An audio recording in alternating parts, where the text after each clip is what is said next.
Without B.B. King, blues and rock would have never been the same. At a time when the electric guitar was still a mystery and blues was branded as the devil's music, a humble young man from Mississippi picked up his guitar and changed music history forever. And by the end of this video, I'll show you exactly how he did it, through one small technique, one unique sound that shaped entire generations and left its mark on every great guitarist we admire today. Let's begin.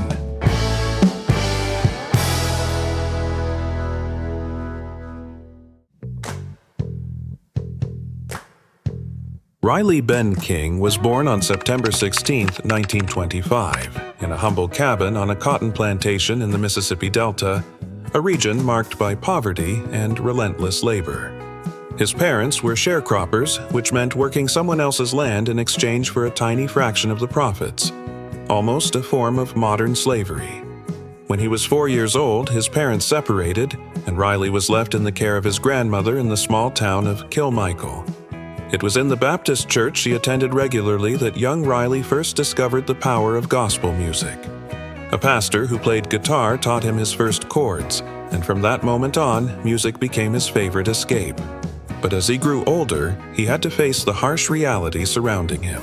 At just 10 years old, Riley began working in the grueling cotton fields. And it was there, among endless rows of cotton and the weight of the sun, that he first heard the sound of the blues. A style that struck him deeply, yet one he wasn't allowed to play or sing, as it was forbidden by his church.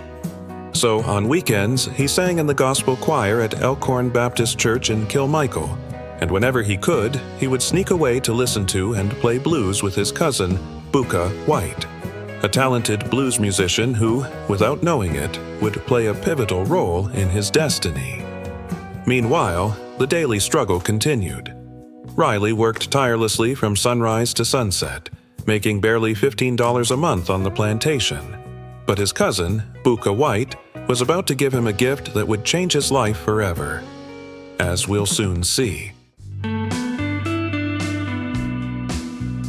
Riley's natural talent and extraordinary ear didn't go unnoticed. That's when his cousin, Booka White, made a decision that would change his life forever. He gave him his first guitar, the instrument that would mark the beginning of his musical destiny. With his new guitar in hand, Riley began practicing every day, exploring everything he could about the blues. Throughout his teenage years, he spent hours listening to recordings of the great blues pioneers on his aunt's record player. Among them was Sonny Boy Williamson, a musician who would later have a crucial impact on his career. By 1943, at just 16 years old, Riley left Kilmichael in search of new opportunities.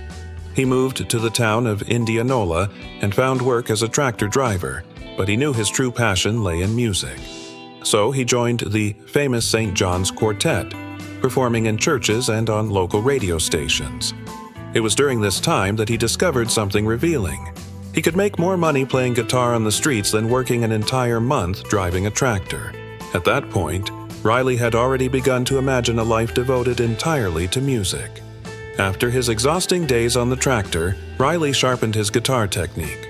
Although he sang gospel at church, his heart leaned toward the blues. But back then, wanting to play blues carried a stigma. Many called it the devil's music, and the religious community frowned upon it. Riley realized that if he wanted to become a true blues musician, he wouldn't achieve it by staying in Indianola. But fate had an unexpected twist in store. In 1946, while working, he accidentally damaged a tractor. And afraid of his boss's reaction and with few options left, he made a drastic decision. He ran away. With his guitar on his back and the little money he had saved, he headed to Memphis, the city where musical dreams could come true. His cousin, Booka White, was already there, having gone earlier to pursue his own opportunities in music. Once in Memphis, Riley was getting closer than ever to discovering his true musical identity. With his guitar and a dream in mind, Riley set off for Memphis, Tennessee, in search of his cousin, Booka White, who was already a well-known bluesman. For months, Booker became his mentor, teaching him the secrets of Delta blues and the art of improvisation. Through long conversations and late-night practice sessions, Riley absorbed every lesson, building the foundation of what would later become his unmistakable style.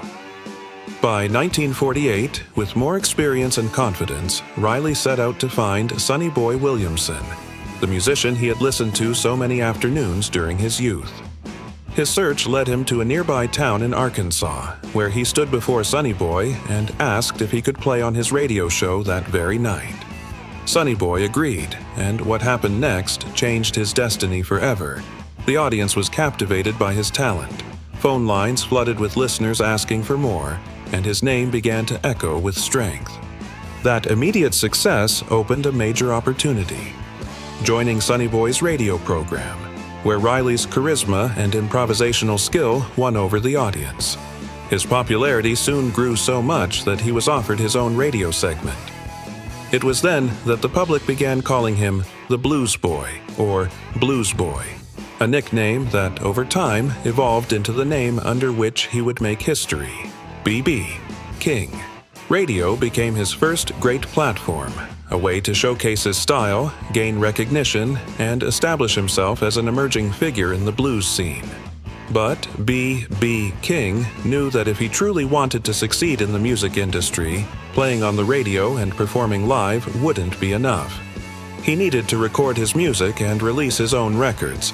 That would be the next step on his road to musical greatness, as we'll soon see.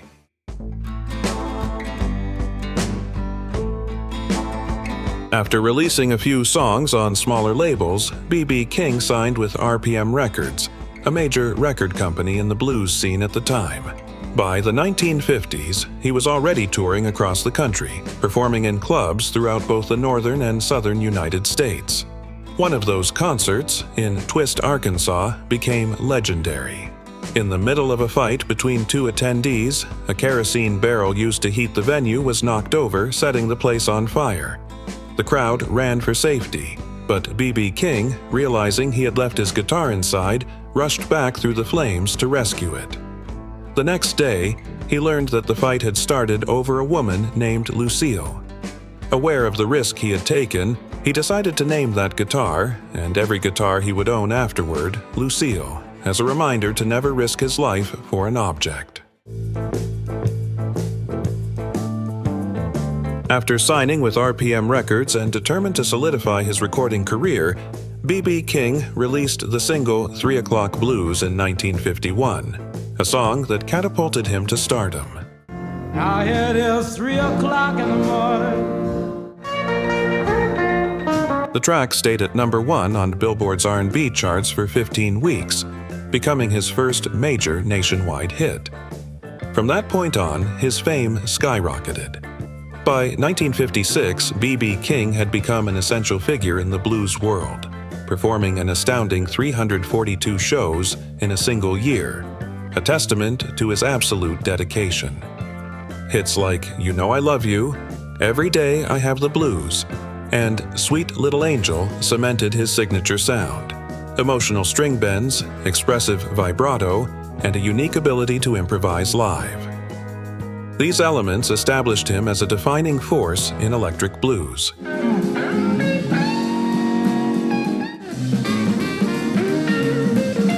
In 1964, he released Live at the Regal, an album recorded during a concert in Chicago, considered not only B.B. King's finest recording but one of the most influential blues albums of all time.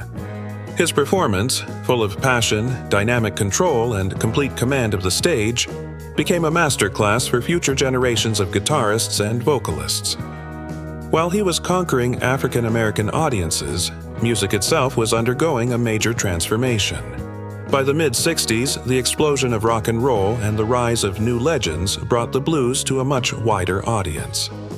B.B. King was not only a witness to this shift, he became a direct influence on an entire new generation of musicians, from Jimi Hendrix to Eric Clapton, who once said that no one played the blues with B.B. King's depth and emotion.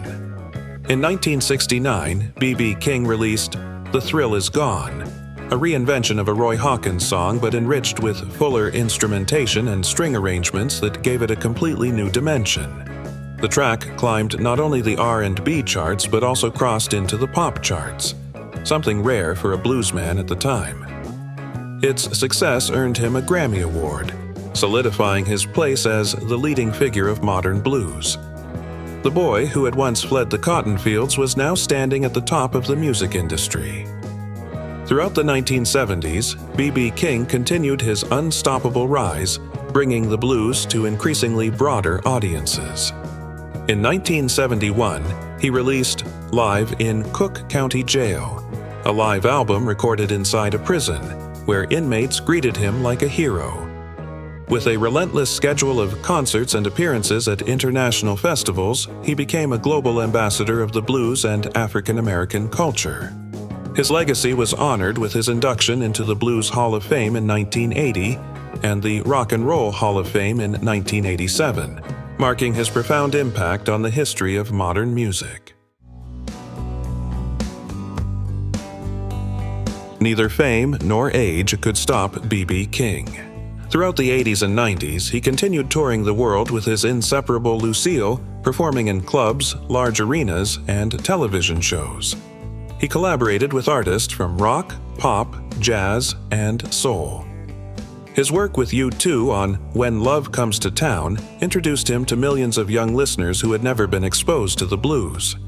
He accumulated numerous Grammy Awards, 15 in total. In 2000, he released Riding with the King alongside Eric Clapton, reaffirming his artistic relevance. Even in his 8th decade of life, he continued delivering concerts filled with charisma and a deep connection with the audience. Upon turning 80, he released the album 80 in 2005, featuring guests from multiple generations. 3 years later, One Kind Favor, 2008, paid tribute to his blues roots and earned him his final Grammy. Around that same period, the B.B. King Museum was inaugurated in Indianola, the very town where he once worked as a tractor driver in his youth. In 2014, health issues finally forced him to retire, and sadly, he passed away in May 2015 at the age of 89. His funeral procession traveled down Beale Street in Memphis and continued along Highway 61 to Indianola, where he was laid to rest. How fitting that the man who once fled a plantation in Indianola, only to become one of the foundational pillars of musical history, ultimately returned to the place where his journey began. Before continuing, I invite you to subscribe and activate notifications so you don't miss any of our videos about rock legends. We upload videos every week, so let's continue. Rural blues was traditionally defined by simple strumming patterns and basic chords, though pioneers like T-Bone Walker had begun introducing more complex electric solos. However, B.B. King revolutionized guitar playing by focusing on short, emotional, highly expressive phrases. His signature string bends, stretching the note until it seemed to cry, and his long, dramatic vibrato shaped an unmistakable style. Before him, bending was not a common technique in blues, but his masterful use of it transformed it into an essential element of the genre. Thanks to B.B. King, this technique became a fundamental resource in both blues and rock, influencing countless guitarists who adopted his expressiveness as a standard in contemporary rock. Instead of overwhelming listeners with endless scales, he preferred to carefully choose just a few notes, creating a call-and-response dialogue between his voice and his guitar. This almost vocal approach captivated fans across all musical styles. Guitarists like Eric Clapton and Jimi Hendrix studied his ability to convey so much with so little, while names like Keith Richards and Jimmy Page also acknowledged his profound influence. With his fusion of gospel roots and Delta blues, B.B. King became the bridge connecting the old bluesmen of the Delta with the rising stars of rock.